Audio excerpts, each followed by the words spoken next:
James Osgood, The Execution of a Twisted Fantasy. October 13, 2010. A day that would forever stain the small town of Clanton, Alabama. Tracy Brown, a 44-year-old woman, failed to report to work, raising immediate concern. Her landlord, acting on instinct, discovered her lifeless body inside her home. Officer Moses was the first responder on the scene, a scene he would likely never forget. Tracy Brown was found naked, brutally murdered. Multiple stab wounds marred her back and neck, a testament to the violence she endured. Lieutenant Shane Lockhart took charge of the investigation, his initial focus, identifying the last individual seen with Tracy Brown. James Osgood and Crystal Van Dyke quickly emerged as persons of interest. Their connection to the victim would soon unravel a horrifying truth. Give a like and subscribe. Leave a comment. Osgood voluntarily agreed to an interview with Lieutenant Lockhart. He readily admitted to spending time with both Tracy Brown and Crystal Van Dyke the day before. Witness testimony corroborated Osgood's initial account. Errands run, places visited. A seemingly normal day masked a sinister plot. Initially, Osgood denied any sexual relationship with Tracy Brown, but the facade soon crumbled under the weight of the investigation. He confessed to a threesome involving himself, Brown, and Van Dyke. His description of the sexual acts was disturbingly detailed.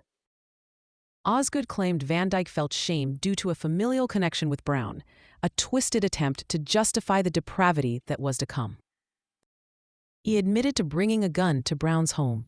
He claimed it was for her protection, a claim that would later be exposed as a lie. Lieutenant Lockhart noticed a cut on Osgood's finger, a seemingly insignificant detail that would prove to be a crucial piece of evidence. Lockhart connected the cut to the stabbing injuries inflicted upon Tracy Brown. James Osgood was arrested for the murder of Tracy Brown. Search warrants were executed on Osgood's residence and vehicle. The search would reveal further evidence of his guilt. While incarcerated, Osgood inquired about his vehicle and phone. This seemingly innocuous request opened the door for further interrogation. Lockhart and Smitherman interviewed Osgood. They presented him with a modified statement from Tiffany Matthews, a key witness. Osgood requested the statement be read a second time. The weight of his impending confession began to bear down on him. Then he confessed. Osgood provided a detailed, chilling description of Tracy Brown's murder.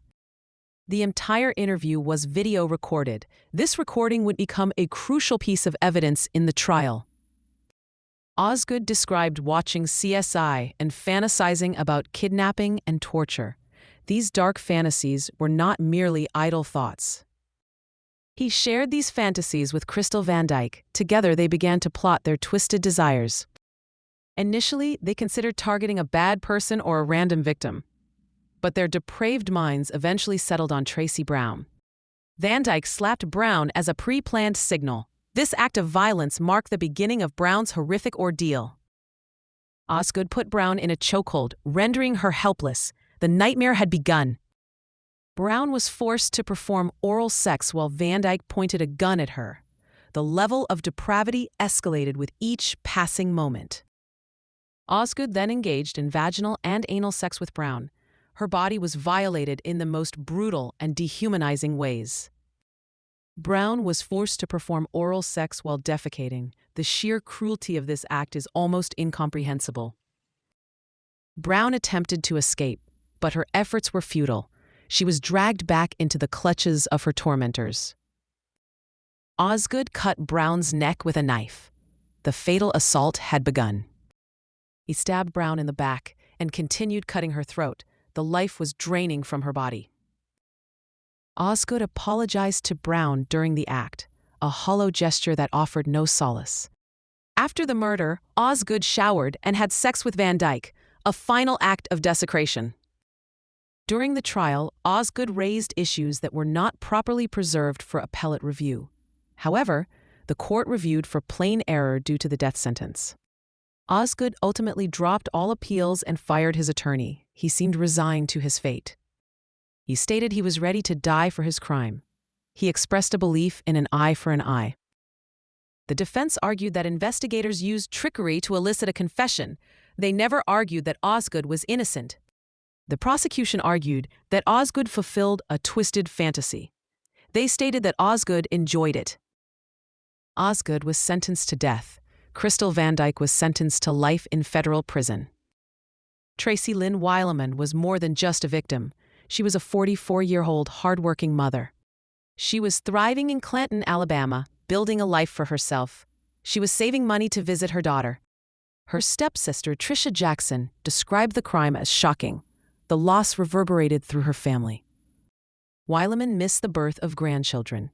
Her absence left an unfillable void. She was described as very loved. Her life was tragically cut short. Wileman and Van Dyke were cousins who grew up together.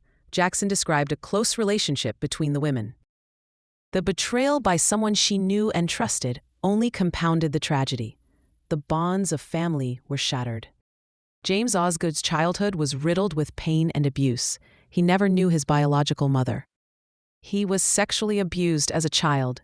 This trauma undoubtedly shaped his twisted psyche.